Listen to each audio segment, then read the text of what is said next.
Good afternoon and welcome. This is Nolan with Discover NC Homes in Southport, North Carolina, and thank you for joining us for our third builder series. This is Travis Cruse with Cruse Construction Homes. We're glad you're here today, Travis. Thank you, Nolan. Definitely. And we're going to discuss today building a home that you desire in a budget that you can live with. I think this is so important, from the starter home all the way up to $1 million home, because this whole economy in building right now is very price driven, and Travis is a prime example of how you can do that. Little things that don't cost that much more, but add a lot of flavor and appeal to the home. The only one I like to start the discussion off with is saying that you should have a good plan. Going in and discussing this with the contractors, definitely having a plan. Okay. Maybe having a wish list first, and then having the things that are necessities. Okay. That you just can't live without. That makes sense. Take that, and then you can kind of adjust your budget accordingly. There are many things that are small options that do not cost a lot, that makes your home feel a lot more expensive. Okay.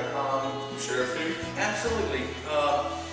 The cabinets, you can stagger your cabinets. They're just not straight line. You can mismatch your cabinets. The dome, absolutely. This is a prime example of what we're talking about. There's many other things. The molding package, very inexpensive to do lots of small details. Okay. Same thing with some of your electrical and lighting fixtures. There's lots and lots of choices out there.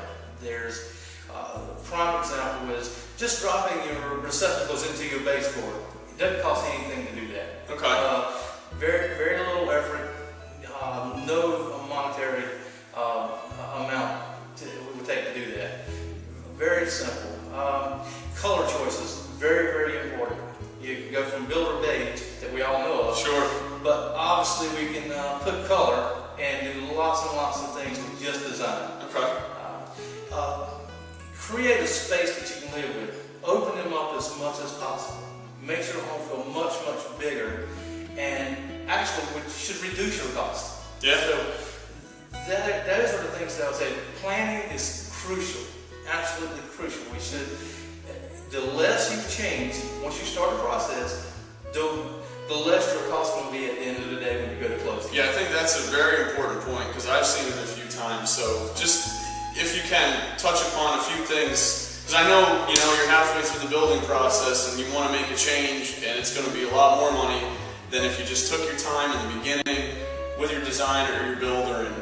Well, absolutely. If you have a question about a wall that you don't think the room is going to be the size you like, and you think you're going to end up moving that wall, there's lots of other things that go along with just moving walls. There's load point issues, so we don't want to get into having to go back down to our foundation and start over. Very expensive, and sometimes may not allow you to do those changes.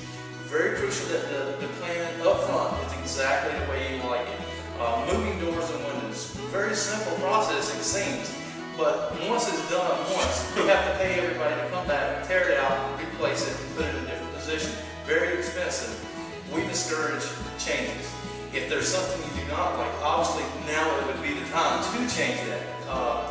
But you try to not have any more of those that you can help. Sure, that makes sense. So I kind of think, just in conclusion, definitely have a wish list ready, a list of your necessities that you need in your home, lots of little things like staggering the cabinets, electrical in the baseboard, paint colors, and I think most importantly, just having your home plan up front and ready to go, so when you start the process, you don't have to make those changes. Absolutely. All right, thank you, Travis. Thank you, sir. Appreciate it.